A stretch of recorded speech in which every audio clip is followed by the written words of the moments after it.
আপনাকে আমি কতবার বললাম যে আমার 5টা উপদেশ মনে রাখবেন। আমি আব্দুর রাজ্জাক বিন ইউসুফ আপনার জন্য জাতিকে 5টা উপদেশ দিয়ে গেলাম। এক, আপনার জীবনের সবচেয়ে জরুরি কাজ কোনটা? এর চেয়ে জরুরি কাজ পৃথিবীতে নেই, সেটা হলো সালাত, নামাজ। মনে রাখতে হবে আপনাকে। পৃথিবীবাসী, আমি আব্দুর রাজ্জাক বিন ইউসুফ আপনাদের দ্বীনি ভাই হিসাবে মহিলা পুরুষ সকলকে বলে যাচ্ছি, মানুষের জীবনের সবচেয়ে জরুরি কাজ পৃথিবীতে, কাজ হিসাবে, কর্ম হিসাবে এর চেয়ে জরুরি কাজ পৃথিবীতে নাই। সেটা কি? সালাত। জীবনে এর সাথে কোনোদিন আপোষ করিয়েন না। একে শক্ত হাতে দমন করবেন, টাইম হলে আদায় করতে হবে যত সময়ের সাথে। কোনো দিন 5 মিনিটের জন্য এর সাথে আপোষ করবেন না। এর চেয়ে জরুরি কাজ পৃথিবীতে নেই।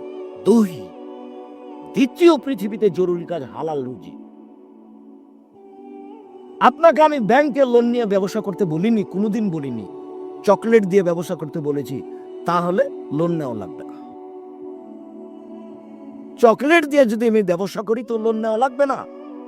লোন এত খারাপ, লোন এত খারাপ, লোন এত খারাপ যে লোন যেন আমি না করি, এই জন্য আল্লাহর নবী দিন রাত পরিত্রাণ চাইতেন। সালাম ফিরার পূর্বে এমন কোনোদিন জীবনে একটা দিন ঘটেনি যে এই দোয়া বলেননি। দোয়ার শেষ বাক্যটা হচ্ছে আল্লাহুম্মা ইন্নী আউযু বিকা মিনাল মা'সামি ওয়াল মাগরাম।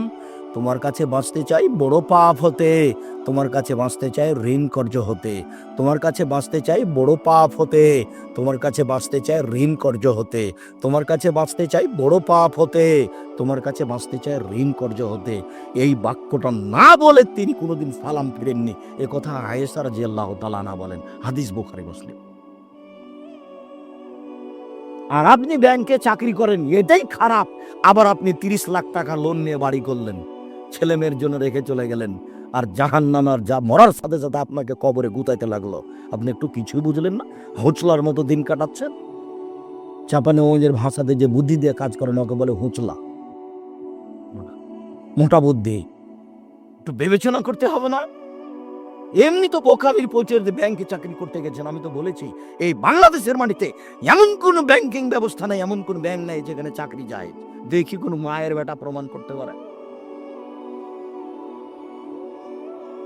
ব্যাংকে টাকা রাখা আর ব্যাংকে চাকরি করা দুটো এক নয়। সম্মানিত দিনী ভাই বোন, মানুষের জীবনের সবচেয়ে জরুরি কাজ হালাল রুজি। শ্বশুরের কাছে টাকা নিয়ে জীবিকা নির্বাহ করবেন না। ও কথা পুনরায় বলা লাগবে না, শতবার বলেছি যে যৌতুকের টাকা দিয়ে চাউল কিনে ভাত খেয়ে ইবাদত কবুল হবে না।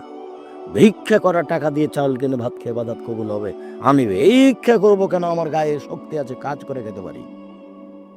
তবুও ভিক্ষা করা টাকা দিয়ে চাউল কিনে ভাত খেয়ে ইবাদত কবুল হবে। যৌতুকের টাকা দিয়ে ভাত খেয়ে ইবাদত কবুল হবে না। চাউল কিনে ভাত খেয়ে ইবাদত কবুল হবে না। ওটা হারাম টাকা। যৌতুক শ্বশুরকে ফেরত দিতে হবে, এটা বলেছে। আর আগামীকাল সন্ধ্যা হতে হতে এই ছেলে, তোমাকে বলেছি শতবার, তোমার বাপ যেন তোমার ফুফুকে জমি ফেরত দেয়, হিসাব করে ভাগ করে দেয়। আগামীকাল সন্ধ্যা হতে হতে আপনি বোনের জমি দিয়ে দিবেন। আপনার বাপ মরা 10 বছর হলো। বোনের জমি মানে পরের জমি। পরের জমি খান কেন? শরম হয় না? আপনার ভাগ্য আল্লাহ লিখে দেননি? বাপ মারা গেছে, আপনি জমির ভাগ নেবেন।